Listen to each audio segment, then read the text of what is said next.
नमस्कार, स्वागत आहे तुमचे आपल्या क्राईम न्यूज मराठी चॅनलवर। आज पुन्हा एकदा एक धक्कादायक माहिती घेऊन तुमच्यासाठी सज्ज झालो आहोत। आजची धक्कादायक माहिती ऐकल्यानंतर तुमच्याही पायाखालची जमीन सरकणार आहे। तुमचाही सहजासहजी कोणावर विश्वास बसणार नाही अशी ही घटना आपल्याला जाणून घ्यायची आहे। पण तत्पूर्वी तुम्ही आपल्या क्राईम न्यूज मराठी चॅनलवर पहिल्यांदा आले असाल तर चॅनलला सबस्क्राइब करा आणि शेजारचं बेल बटन प्रेस करून ठेवा, जेणेकरून नवीन आलेली अपडेट सगळ्यात अगोदर तुमच्यापर्यंत पोहोचेल।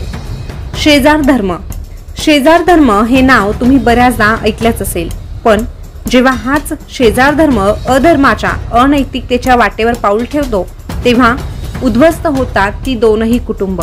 अशीच एक उद्ध्वस्त करून टाकणारी घटना घडलेली आहे।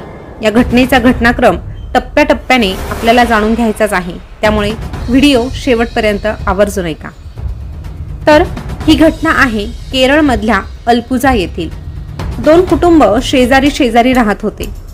आता शेजारी म्हटलं तर नातेवाईकांपेक्षाही कधी कधी जवळचा वाटतो, कारण वेळ प्रसंगी, मग ती वेळ कशीही असू द्या, सुखाची असू द्या किंवा दुःखाची असू द्या, त्या वेळेमध्ये सगळ्यात अगोदर हजेरी लावणारा असतो तो म्हणजे शेजारी। आपल्या प्रत्येक कार्यात सगळ्यात अगोदर सहभागी होणारा तो म्हणजे शेजारी। असेच काहीशे संबंध ह्या कुटुंबाचे देखील होते। दोघांचेही एकमेकांच्या घरी वारंवार जाणे येणे होते। साध्या शब्दात सांगायचं तर या दोनही कुटुंबांचा चांगलाच घरोबा होता, त्यामुळे काहीही कार्यक्रम असू द्या नाहीतर कुठलंही कारण असू द्या, हे दोनही कुटुंब एकत्र येऊन ते साजरी करत होते। पण हीच गोष्ट किती घातक ठरू शकते किंवा त्यामागचं सत्य भलतंच काहीतरी असू शकतं याची साधी खबरही कोणाला नव्हती, कारण ह्याच दोन कुटुंबातील असं काहीतरी सत्य बाहेर आलं होतं ज्याने सगळ्यांच्याच पायाखालची जमीन सरकली होती। तर ह्याच शेजारच्या बाईचे आणि शेजारच्या पुरुषाचे प्रेम संबंध सुरू झाले होते।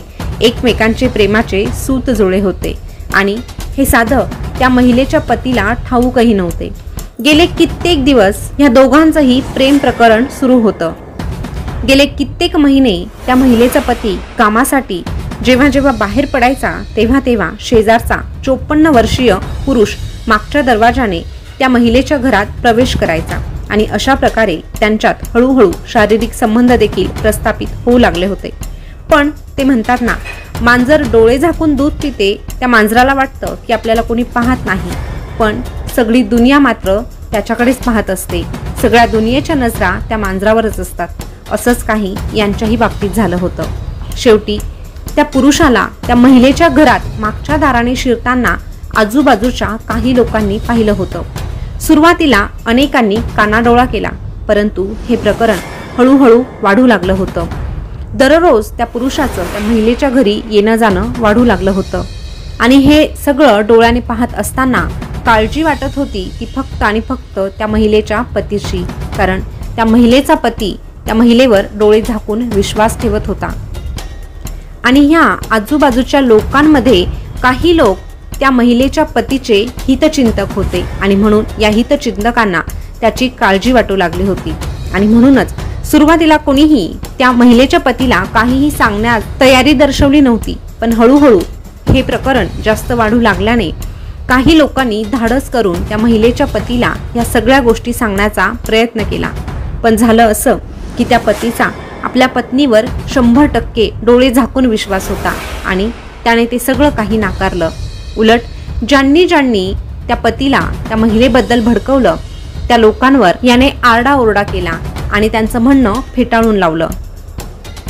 पण या गोष्टी म्हणतात ना की लपून राहत नाही, तसंच काहीच झालं।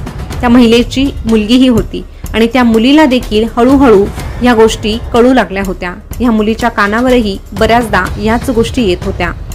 आता पतीने पत्नीवर कितीही विश्वास ठेवला तरीही वारंवार त्याच गोष्टी कानावर पडू लागल्यामुळे त्याचीही चलबिचल झाली आणि त्याने एक दिवस ठरवलं की माझ्या पत्नीची खरेपणाची बाजू मी सिद्ध करेल, असं त्याने स्वतःशी ठरवलं आणि एक दिवस खरं खोटं करण्याच्या उद्देशाने त्याने एक बनाव रचला।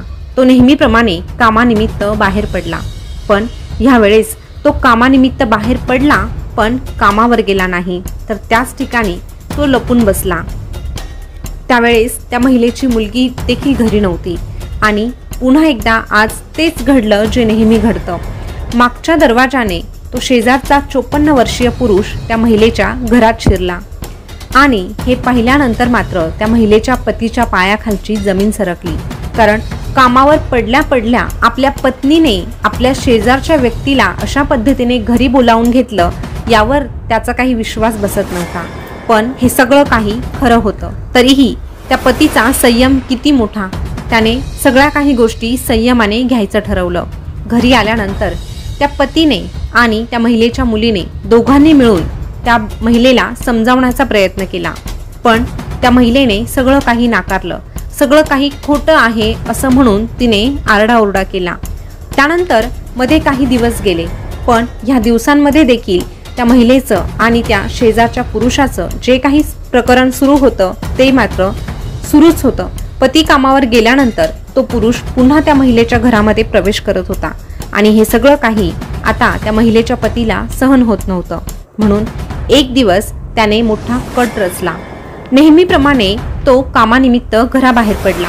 मुलगीही घरी नव्हती आणि ह्याच गोष्टीचा फायदा घेऊन महिलेने आपल्या शेजारच्या पुरुषाला आपल्या घरी बोलवलं आणि जेव्हा तो 54 वर्षीय पुरुष त्या महिलेच्या घरात मागच्या दरवाजाने शिरण्याचा प्रयत्न करत होता, तेव्हा त्याचा पाय खाली उघड्या तारांना लागला आणि त्या ठिकाणी जागीच त्याचा मृत्यू झाला।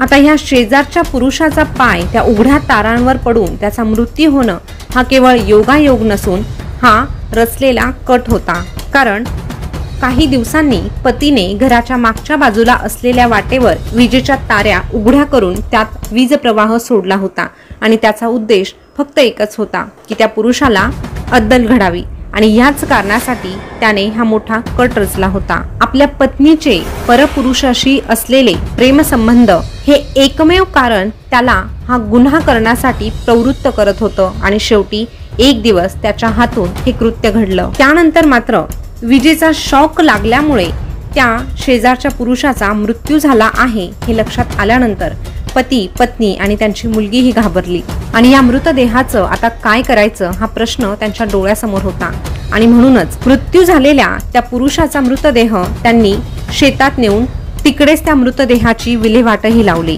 पण हे प्रकरण पोलिसांपासून फार दिवस लपू शकलं नाही। कालांतराने ही गोष्ट पोलिसांच्याही लक्षात आली आणि हा गुन्हा कसा घडला हेही सगळ्यांच्या समोर आलं। हे कट कारस्थान एकतर त्या महिलेच्या पतीचं नसून यामध्ये मुलीचाही सहभाग आहे असा दाट संशय पोलिसांना होता।